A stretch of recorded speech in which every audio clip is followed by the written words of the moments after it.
Hey, Dee, what does a pig say in a heat wave? I don't know. What does a pig say? I'm bacon. That's a good one. Yeah. How about I welcome everyone? You should do that. Welcome to the Garden Angelist, where we talk chat about flowers, veggies, and all the best dirt.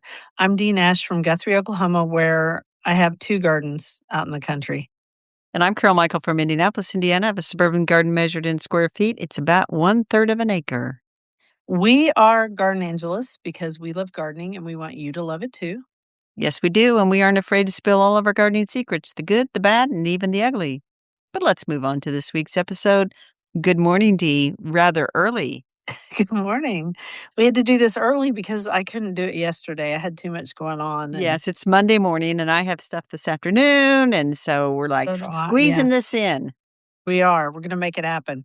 So, tell me about your garden. What happened this week? So it was hot. We had a mini heat wave. It got, I think the highest was 95, but combined with everything else, it was hot. Yeah, I did humidity. pick the first cherry tomatoes, a variety called Sweet 150, not Sweet 100, Ah, Sweet interesting. 150, Why are they 150? new from Burpee, and it's to celebrate their 150th anniversary of being a company.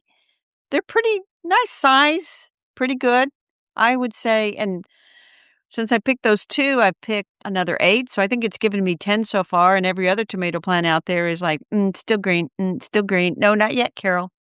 So, I also went out to the garden, I think it was Thursday, and I thought, "Well, what do you know? There's some green beans ready to pick." So I picked a mess of green beans. Didn't find a single squash until yesterday, Sunday, the 5th. I was a little Mhm. disappointed in the squash plants. I mowed just once this week. I'm very proud of myself for holding off. And Good my girl. corn is knee high by the 4th of July. It's actually shoulder high at this point. Good, that's good. So, and that's, just keeping containers watered and just going about my business. All the things, all All the the things. things. I did go to the farmer's market on Saturday morning, and don't tell anybody, but I bought a couple big tomatoes because I just wanted them, and mine aren't red yet. And I bought a couple cucumbers because I don't have any yet. Don't tell You know anybody. what? It's okay. I know. Don't You tell helped anybody. you helped the farmers. I help the local economy. Yes. How about you? So, I did a little bit of weeding in my garden here because I have grass that's trying to come up, and if you just stay on it, it really helps.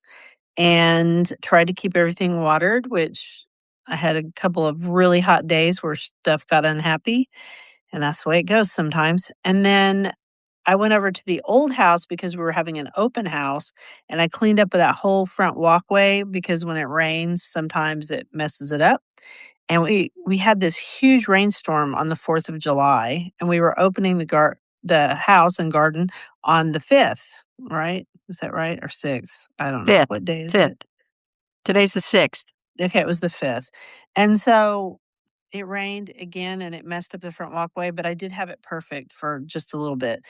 A lot of people came, so let's hope somebody buys my house because I'm tired of taking care of it. I mean, it's a lot. So it's a lot. It is. And Bill's in the I should tell people because I talk about Bill.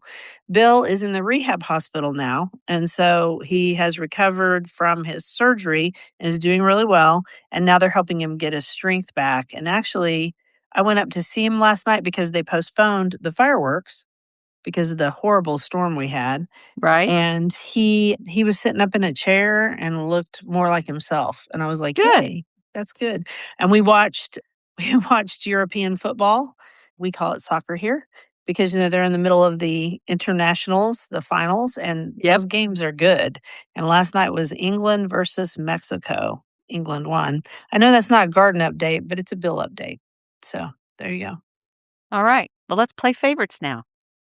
So my favorite is the 2 Laura Bush petunias that I bought from Bustani Plant Farm. They grow them from seed, and you can definitely tell because these 2 girls are completely different. Huh. And I kind of admire their tenacity to be able to continue to do their thing in spite of the heat because it's been pretty hot. And I like the fact that they just want to be themselves. And so I've already got a picture of it to put in the newsletter. Good deal. I will put it in the newsletter. So my favorite is a daylily of all things, and it's called Notify Ground Crew, and I've talked about Mhm, this before. It gets to eye level, I mean, 5 feet tall before it mhm. blooms with big, yellow blooms. It's out there just kinda strutting its stuff, showing all the other daylilies how it's done. Yeah, the lady who hybridized that, she went into all those tall daylilies. That was kind of Right, her thing. right. I like daylilies that definitely get up out of the foliage. I like them to be pretty tall too, so This is I definitely up out of its foliage, and it is one of the few daylilies that I actually remember the name of. yeah, because it's such a cool name, right? Notify Ground Crew. I like it. So our question of the week is there's 2 questions, and one of them is, "What is this vine?" So what is this vine? So my youngest sister texts me a picture of a vine that's clearly a squash vine, and it's got some kind of a weird squashy fruit on it that I didn't really recognize, Mhm. and it's climbing up and everything, and she says, "What is this?" And I'm like, "It's some kind of a squash. What'd you buy?" And she claims that she bought it not thinking it was a squash, but clearly it is. So here's the thing. When you have a squash vine especially, and it's producing a fruit that you don't recognize, Wouldn't eat it. I wouldn't eat it, and I wouldn't save the seed from it, and if Nope. it's attractive and covering something up, and I would let it grow, but maybe it's just big pumpkins or something. I just didn't know. I mean, it was sort of a yellowish round ball thing, but the fact that it's climbing says, "Well, this isn't a summer squash. This is probably a winter squash of some kind." I was going to say that anytime I've had one start climbing out of, like, say, the compost or whatever, it's almost always a pumpkin. Yes. Some So sort of a pumpkin. but she claims that she bought this at the Johnson County Garden Fair, and she told me which booth, and they always have very exotic plants and stuff, but she doesn't feel like that's what she bought. She was disappointed, but I'm anyway. sorry. Something like that happened to me the other day. I bought something, and I can't remember what it is, but it wasn't what I thought it was. You know what I mean? And you're like, Yes. "Wait a minute, that's not what I thought I bought." It was probably a plant because that's about the only thing I buy, plants and books. She also texted me a picture and said, "What's wrong with my impatiens?" Now, these were impatiens that were growing in a grow bag that you can hang, like, in a shady area. You've Yeah, seen those? And yeah, so it was th like a foot long, those stems, and it just looked pretty bad. And mhm. so my suggestion at the time was, "Hey, just cut back by half, make sure it's well watered." And she wrote back and she said, "I think it's getting too much sun." It could be. Because all the others she said looked fine. So she was going to cut it back by half. But when we get to our flower topic, I will tell you what maybe I should have told her to do. I cut back my begonias last week. I forgot to put that in my update because they were getting out of hand. I Yeah. mean, especially the dragon wings. The dragon wings get a little out of hand. Well, we can talk about those when we get to the flower topic. But first, the Yes, because I insect saw the flower topic. So go ahead. The insect of the week is leaf cutter bees. And so I get seedling redbud trees that pop up around in my garden. yeah. And then I will see like a perfect half circle cut around the edges. And I know that I have leaf cutter bees because that's what they do. They like roses too. They like the leaves and and people don't know what they do with those, but they put them in their nests to separate their children, separate the eggs. And so that's what they're doing it for. But I think they're kind of cute. They are. And so I've got from the Missouri Botanical Garden, of all places. Leafcutter bees are small native bees about 1/4 inch long, much smaller than you realize. Robust and dark gray with a pollen brush on the underside of the abdomen. They're beneficial for the most part and only cause minor damage to ornamentals such as rose and ash by cutting Mhm. half moon shaped disc from the leaves. They are not aggressive, but can give a mild sting if handled. They are important plant pollinators. I can tell you I've never been stung by a leafcutter I have bee. never even seen one. I've just I'm seen not even the sure I've half seen moons. one. I Yeah. mean, maybe when it was But pollinating a a plant, quarter of but an inch is a pretty small insect. that's a very small insect. But they only do it in the spring too, which is good. Right, right. They're probably done by now. But I've pulled out a few of those redbud seedlings and I'm like, oh, leafcutter bees are here. Yeah, they sure are. They're here, and that's good. You want them to be here. That's right. All right, I'm gonna do a quote. We're gonna do our flower topic. Let's do it. July is not only a season of the year, it is a season of the mind and memory. Hot days and sultry nights and crashing thunderstorms are a part of July, and to the drone of bees in the clover fields will soon be added the high-pitched sibilance of the cicada, the tang of ripe cherries, and the sweetness of sunning hay. Hal Borland. The cicadas are already here in Oklahoma, just singing their little hearts out. Not here yet, or I haven't heard him. They start here earlier. We've talked about this before, and they start here in late June. And so the other day, it was just maybe day before yesterday. I was out for my walk, and next to my addition, it's open land still, Right? and I could hear them, and that was nice. To me, they're summer, and to you, they're back to school.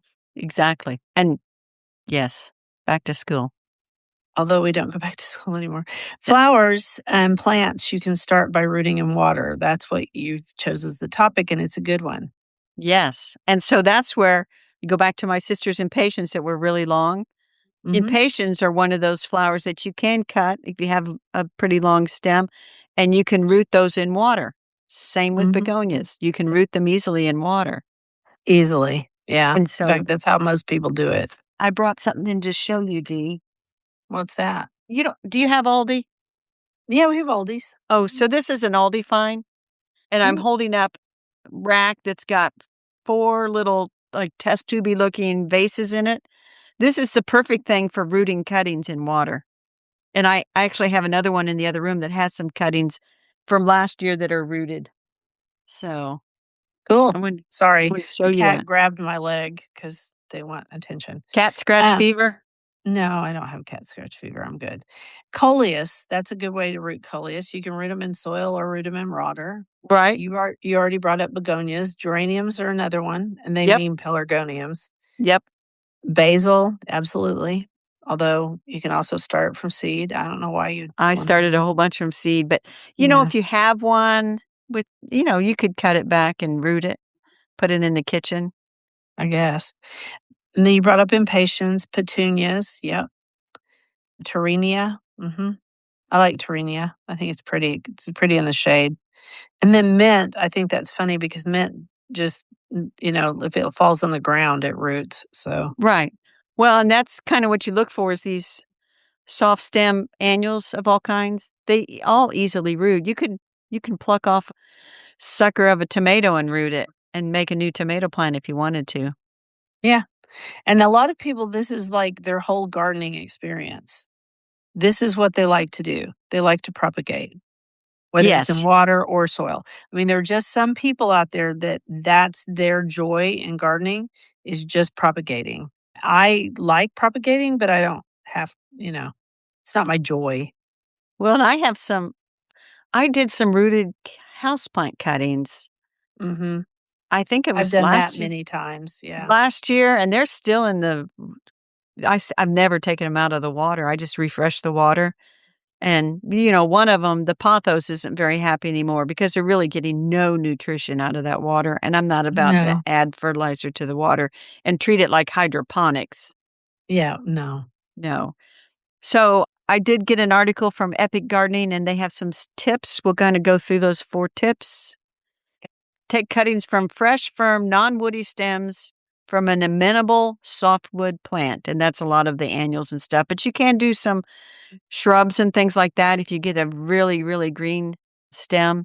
Right. You wanna cut below a leaf node because you want that leaf node underwater because that is where the Roots uh will come out. Yep.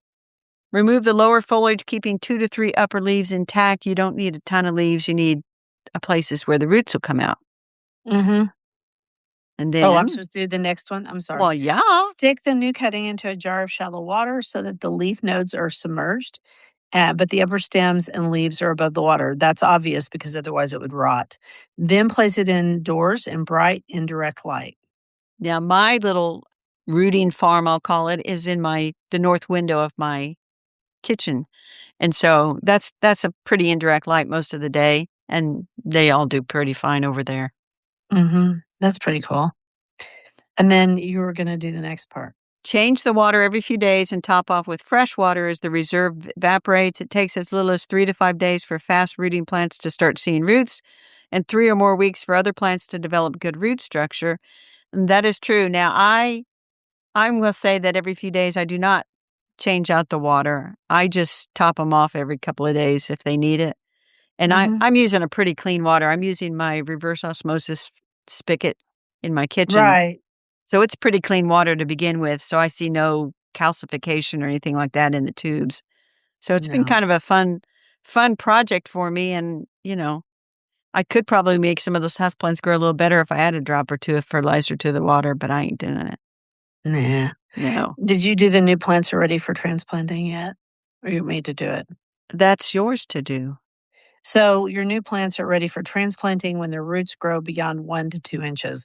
I'd pull them out at 1 inch. I wouldn't wait for 2 inches if I'm going to No. actually put it in the soil. And then you place the rooted cuttings into a moistened potting soil in a small pot and put the pot in a spot with the same bright, indirect light conditions for rooting. Gradually harden off a few plants as they grow. Okay, so there's one thing I want to mention here. So when I went to the Heritage Rose Association's conference and spoke there, one of the rosarians was showing how you root rose cuttings, and his way is really good. Has nothing to do with water, but I'm going to have to go and get cuttings from Carefree Beauty at my house because I bought a Carefree Beauty plant from Antique Rose Emporium and it bloomed the other day. It's not Carefree Beauty. It's Ooh. some other plant, and it's really pretty, and I'm gonna have to take a picture of it and send them a note and say, "Hey, can you guys send me another rose in the fall perhaps? Because this is not Carefree Beauty. I've grown it for, 35 years." So, I mean, that's one of the ones that's easy to root, so I'm probably gonna do that in the meantime just for fun. And you can use water to do roses, but it's better to use soil, moistened soil. Well, I was going to tell you, not that we weren't going to go into like tons of propagating methods, but my aunt used to use the method she had a climbing rose and I had it for a while. And then I thought, this isn't a great climbing rose, but it was one that somebody had given her. Mhm. And she would bend a stem down and then secure it to the ground. You could peg it down with landscape. Pegging it. Mhm. Yeah. Or you could put a kind of a rock or she would, Yeah, anything to hold it to the ground. right. That's what she would do. And then once it had formed roots where it was hitting the ground, you just cut it off and then dig it up and you got a brand new plant. Yeah, and that works really, really well with hydrangeas. They do that a lot. Yes. They peg roses more to get them to bloom along the horizontal stem. Okay, that was way more than what we were going to say. Sorry. So anyway, we'll link to the article because they listed like 31 and I only pulled out like 8 that I thought were of interest. But Okay. salvias could be rooted. I'm just going around my patio. Salvias could be rooted. Anything with a square stem is easy to root Anything in anything water. from the mint family. Yeah. So now it's just a way if you have something that's got leggy and overgrown, you could just make some cuttings, root them in water, and then stick them back in there. Dee, we can tell it is early morning. You are yawning bigger in Texas over Sorry, there. I'm tired. Do the I next didn't quote. Let's sleep keep very well. going. A world without tomatoes is like a string quartet without violins, and that's by Lori Colvin. She's right. Yes. I love tomatoes. Okay, and anyway, I have a new Bulgarian recipe that I could use tomatoes in. But anyway, Cool. Weren't we gonna vegetables. link to that last week, but I never did? Which one? I don't know. I We mean, they can't have keep hinting about these great new recipes and not exactly share a link or something, Dee. That's just teasing. there's a salad they make that is really good that has tomatoes in it, and a soup that has cucumbers. They eat a lot of vegetables. Okay, vegetables. I'll get everybody the salad recipe for the tomatoes since we've mentioned tomatoes 3 Okay. times. Because I know I have that one. But this other thing that had tomatoes, I'll just tell it really quickly. It's called Princesses, which I have no idea why, and it's these long sandwiches with a sub roll that, you slice in half, then you put ground beef on each half, and you broil it or grill it, one of the 2, and it comes out kinda crispy, and then you put tomatoes on the top of it. Oh my gosh, it looks so good. I would use ostrich with duck fat personally, Yes. but Yes. yeah. Okay, moving on. I mean, and I don't know how you would do that, but you would want, like, smaller rolls because that's, like, would feed a bunch of people. big Yeah. sub rolls with that on Yes. top. Anyway, Yes. I'm done now. Okay, vegetables. Dealing with mid-season failures in the vegetable garden. And what can I plant in the middle of summer? Okay. Failures in the vegetable garden quickly first. I would pull them out. If you got something that is just outright failed, maybe it's like a tomato that just Mhm. over half of it is diseased, and pull it out and put it in the trash. Absolutely. And to keep your tomatoes from being diseased as badly, at least where I'm at from, you remove all the leaves from the bottom because Mhm. it's from the soil splashing up on them and they get diseases. So Right. it doesn't hurt them to take all those leaves off before things get really wild. Don't do it when you first plant them though. Let them grow a No. little bit. But when you first see yellow, then do it. I had a woman who has shown up when I've spoken at Franciscan Senior Promise, and she will occasionally send me emails and has a question. And that was her exact question. She says, I have mold on my tomato leaves. Do you ever top them? I'm like, no, I don't top them. Mm-mm. And by mold, she means some kind of a fungus. And I said, She there's so means many of them. fungus. Yeah. But yes, cut those off and throw those away. And she was watering in the evening. Nope. Better to water first thing in the morning, early in the Because then they morning. dry out. They dry out. I actually did water my vegetable garden between like 6 and 7 this morning because it needed it. But anyway, but pull out those failures quickly. You get a squash that's infected by squash vine borers or squash bugs, get rid of it. Mhm. Don't let Anything that that's stuff. moldy, mildewed, get it out of there fast before it goes to something else. Yes, Because the yes. thing about not tomatoes, well, they are this, but the thing about vegetables is most vegetables are just annuals or tropicals, right? Right, So you have to get them out fast because they aren't going to produce a crop anyway. So there's no right. reason to keep them. Exactly. And what would you plant, Carol, if after you've pulled these out and you've got a space, what would you plant other than not the same thing in the same spot? I would in most cases, if I ended up with a bare spot now, I would go ahead and plant a couple more rows of green beans. Bush beans. Bush beans, yes, I would plant a Mhm. couple more rows of bush beans because they are legumes, they will fix nitrogen in the soil, and I feel like even if they don't produce a ton of crop, at least I've done something beneficial for the soil. Right, you've done something beneficial, and truthfully, bush beans are pretty fast, and so you might actually get some more bush beans. Don't plant pole beans because they take all season to climb up the pole and then finally give you a bunch of beans. You could do cover crops, you mentioned those. You could do some cover crops if you just absolutely you're not into fall vegetables and stuff, because here in another month or so, you could start thinking about sowing lettuce again, sowing radishes Mhm. again. You could even attempt a cabbage or something like that. Attempt, I say, because we just don't have the season for it. We don't either. But honestly, it would be better to put in a small cover crop and let that grow for a little bit, even if you till it in before the end of fall and don't let it grow all winter, to have something on the soil rather than let weeds get on the soil. So, my thoughts are if it were me and I was thinking I might want to do a fall vegetable garden, I would just put down a layer of compost. I was gonna Um, say, the other thing you could do, like in my case, I could collect the grass clippings because I have an all organic lawn now. I could put those down and they would suppress weeds, and then I could kinda work that into the soil later and plant something in the fall if I wanted to. sure. Okay, so that's our vegetable topic. Don't I'll just say one more caveat. Don't worry if things don't work out. Just keep Yeah. trying You're next year. always gonna have something that doesn't work out, like, my squash is being very lazy.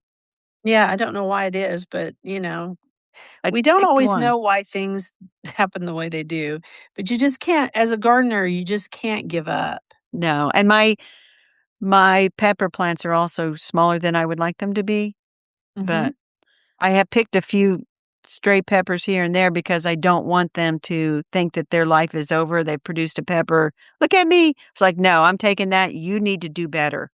Yeah, get with it, buddy. Get with All it. right, so here do your quote. Deep summer is when laziness finds respectability. Sam Keen. So on our bookshelf, you have the book. I I don't. do.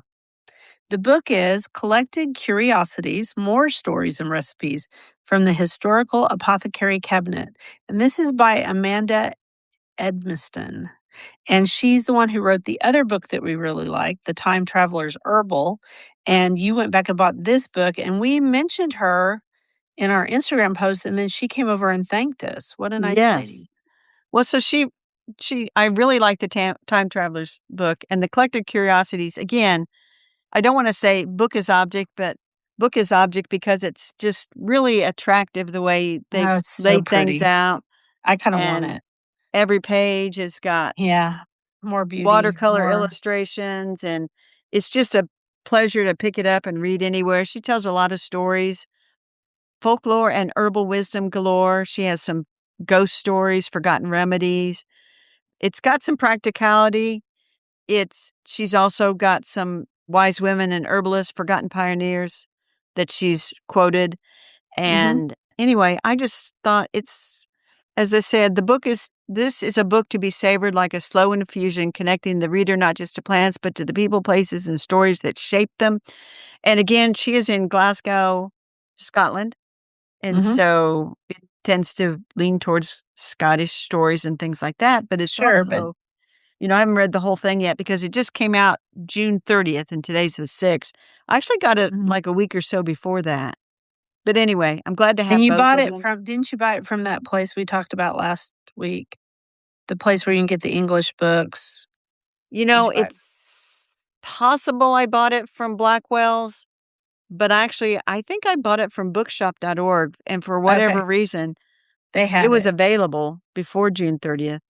Huh. I Cool. don't know. That's awesome. It's published in both the US and UK and USA, so you can definitely get it from bookshop.org. You can also get it from Amazon, From but Amazon, the big A. the big A, somehow I managed to get it a few weeks ago, and I'm happy to have it. Both of That's them on so my cool. shelf. Okay, the name of the book is Collected Curiosities, More Stories and Recipes from the Historical Apothecary Cabinet by Amanda Edmonston. Yes. So anyway, that's our book. Onward, Dee. Oh, guess what? At the old house, I just got a Yes. message from my neighbors, my previous neighbors who I love. At the old house, we don't have electricity because that big storm that came through here, it knocked down a bunch of power lines all over the metro area. In fact, it was so bad that the 2 storms converged right over Norman, and it was like what is that thing called? A derecho? There were Direct. 100 derecho. There were 100-mile-per-hour winds down there, so it knocked down everything they have. Well, up here where there's, like, trees, we always used to lose power. The good news is I have a generator at the old house, and so I went over there and it was working, and so we were able to still do the open house, but I just got a message we still aren't fixed today. Well, the good news is potential buyers, this house has a generator already there that's not going to go bye-bye. And so you Mhm. don't have to worry about these power outages because it's got a generator It included in the does. price. It does. Alright, so moving on, we're gonna talk about do I need to do a quote? Is it my Yes, you turn? do. Oh, let's do it. If the 1st of July be rainy weather, it will rain more or less for 4 weeks together.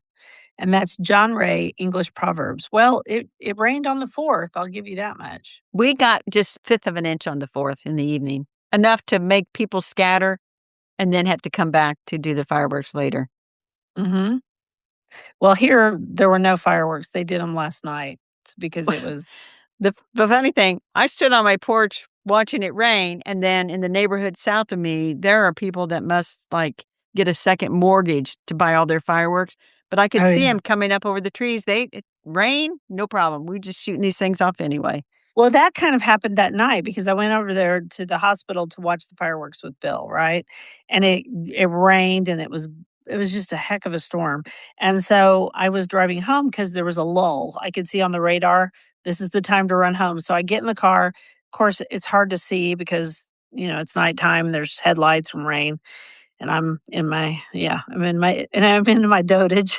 So I get home, but as I'm going home, there's like fireworks shooting off. And then on top of that, there's rain coming down. It was just the weirdest experience ever. Kind of Exactly. awesome though. So our dirt is I Oh, discovered or Instagram showed me an account called Dictionary Diva, and she looks up really obscure. She buys dictionaries from like the 1700s and the 1800s, and then finds really obscure words that are no longer used. And from this, I discovered that D people used to think that ducks and geese came from trees, Yeah, they grew out of trees and it's called or rocks. an an Anatiferous, Anatiferous, Anatiferous, means Anatiferous. Anatiferous, and it means producing ducks.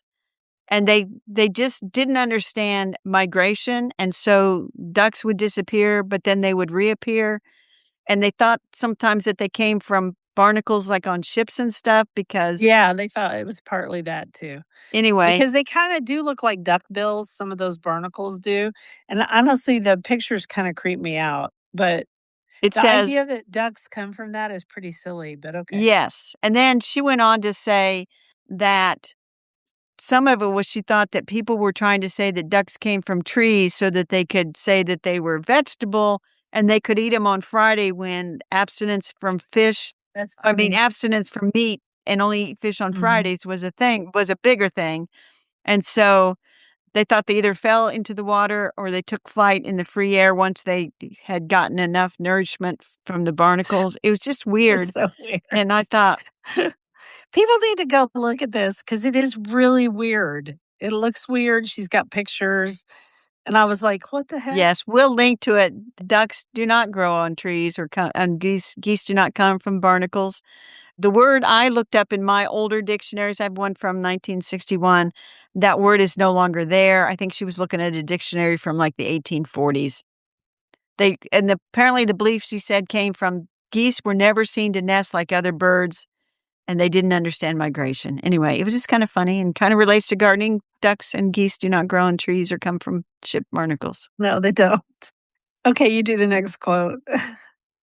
July is the high noon of the northern year. Firefly nights and corn growing so fast out in Iowa that you can hear its joints pop in the moonlight. Hal Borland again. I thought we'd bookend with Hal That's Borland. awesome. Okay, rabbit holes. My only rabbit hole would be these recipes that I'm gonna make, and also trying to learn Bulgarian. I actually have an app, but also I found on Instagram that there are these women who teach you phrases, because I suspect that's as far as I'll get. It's Yeah. very, very hard, but I'm learning some phrases, and that's good. I know quite a few, actually. Okay, so that's my rabbit hole. What's yours? So I have three. I finished reading a book called The Priory by Dorothy Whipple and was published in 1939. Uh-huh. And it's really kind of about place. There's some gardening mentions in it, but I also went down a rabbit hole. I found another Indiana author. I'm not sure she's a lost lady of garden writing because she really writes about farming and sort of in a Hal Borland style. I think Her it's name still is okay. Rachel Peden, Peden. Okay.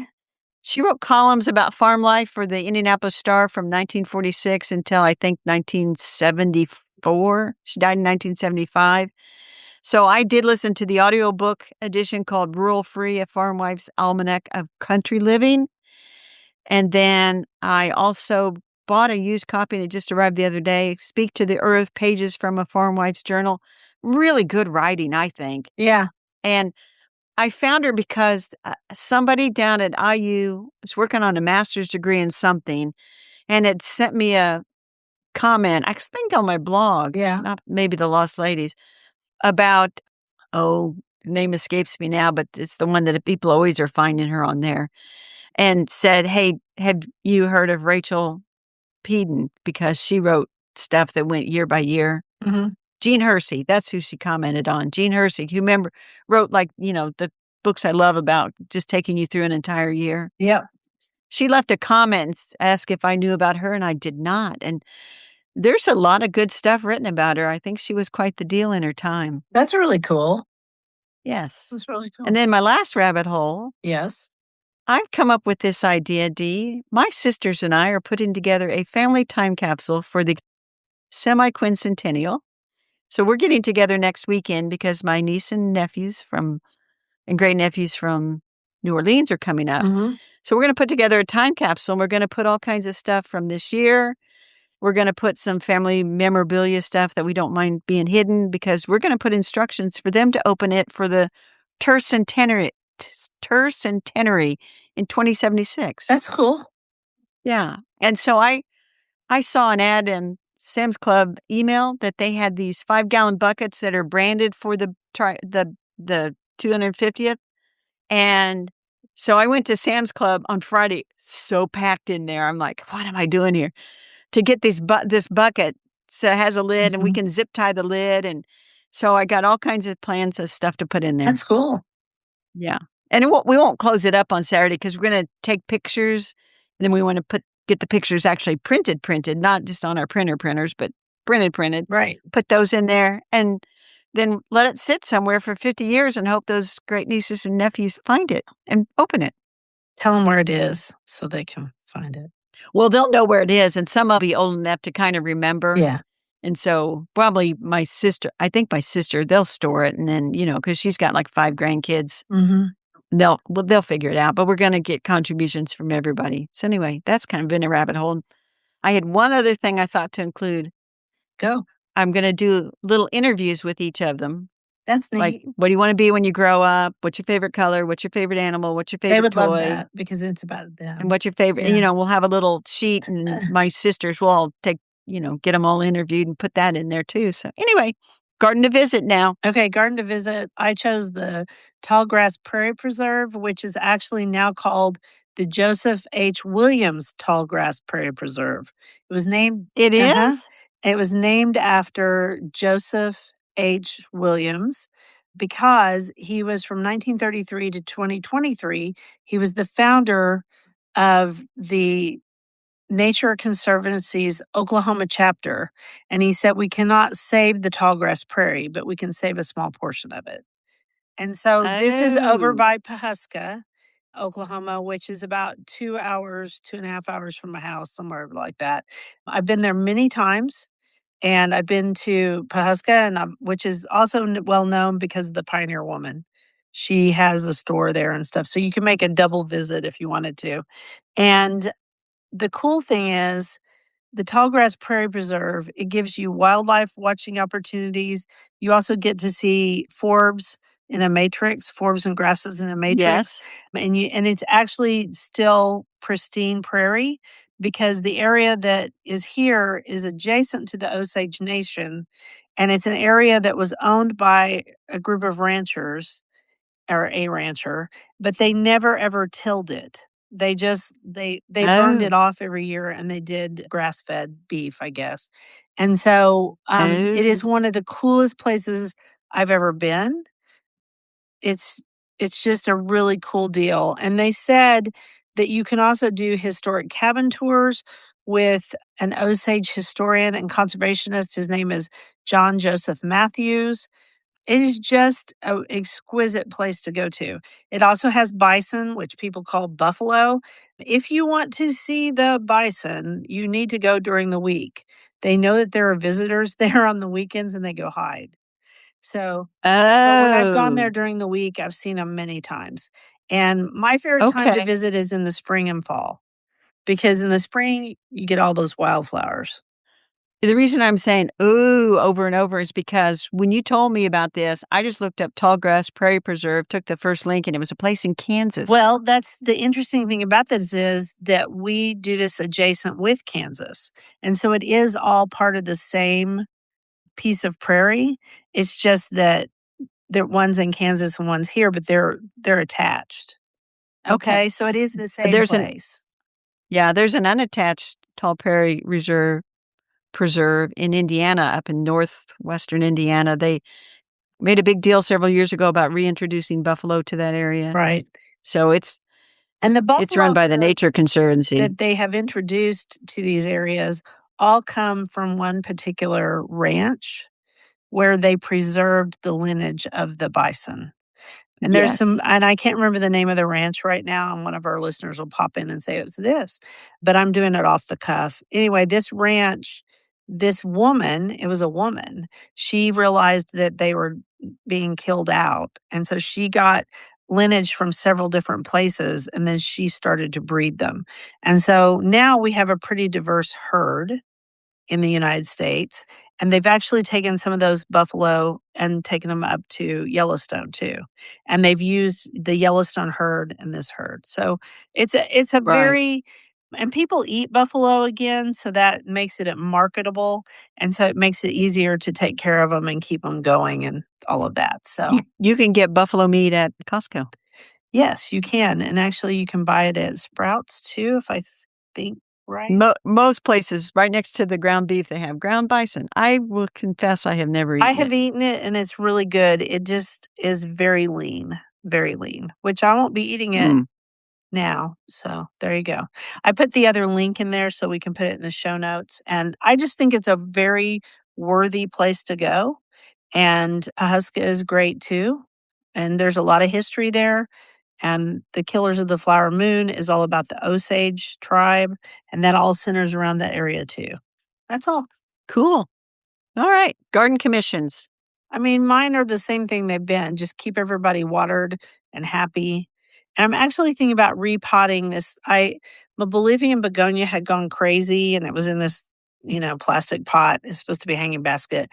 I think I'm going to pull it out of there and put it in a good pot and see if I can make it happy again. Because when I cut it back, it went, what did you do that for? Huh. Whereas the dragonwing begonias said, "Yeah, okay, we'll just keep growing and we'll cover stuff up again. We don't care." So I'm gonna do the same thing. I'm gonna water. I'm gonna mow, hopefully just gonna mow on Weed, Thursday, weed. weed. Mhm. The thing is, we're supposed to get some rain this week. I didn't trust that, so I did water the vegetable garden. I'm hoping to pick more squash. I've got green beans ready to pick again, so probably after this recording, I'll head out there and pick those or maybe do it tomorrow morning. Basically I have some house plants that are just they're they're growing out of their pots, literally growing out of their Uh-huh. pots, leaning and stuff. I need to, like, take them out one at a time and decide which ones I'm gonna keep and which ones are like, "You've just grown too big for your britches." And maybe I will root some cuttings of some of those to get them restarted because You don't need them I that don't know. big. I've been putting a yeah, look at this. Well, this is gonna stay. This huge bird of paradise behind me Yeah. keeps throwing up a little leaf, but it's yeah. Yeah, I have a pink princess philodendron, and that thing is gone crazy growing, and I've supported it, and I'm like, "I I need to repot you or do something because you're not happy in that spot." But, will that happen this week? No, it won't. Let's be real. It might happen for me this week. It all It all depends, depends. summertime. I'm not taking it too wild. Let's wrap this. Okay. Thank you for listening to The Garden Angelist. We publish every week on Wednesdays at 12 a.m. Eastern Time. Be sure and follow us on Apple Podcasts. That helps us get noticed by others. If you subscribe to our Substack newsletter, you get a link to listen to the podcast a whole day early, and you get links to products we discuss. Plus, you can go over to YouTube and see us in person. You can watch me yawn. Full episodes show up on Tuesdays. So if you can't wait until Wednesday, you now have 2 ways to get episodes on Tuesdays. And if you want to help support us, use our affiliate links. If you buy something after clicking through on them, we're in a small commission. Doesn't cost you a thing extra. Or you can set up a monthly subscription through Buzzsprout or make a one-time donation through PayPal. You also have the option of pledging your support on Substack. Thank you to everyone who has done so. It helps us pay for podcast It hosting. was lovely to chat with all of you over the garden gate. Bye until next week. Bye, everybody.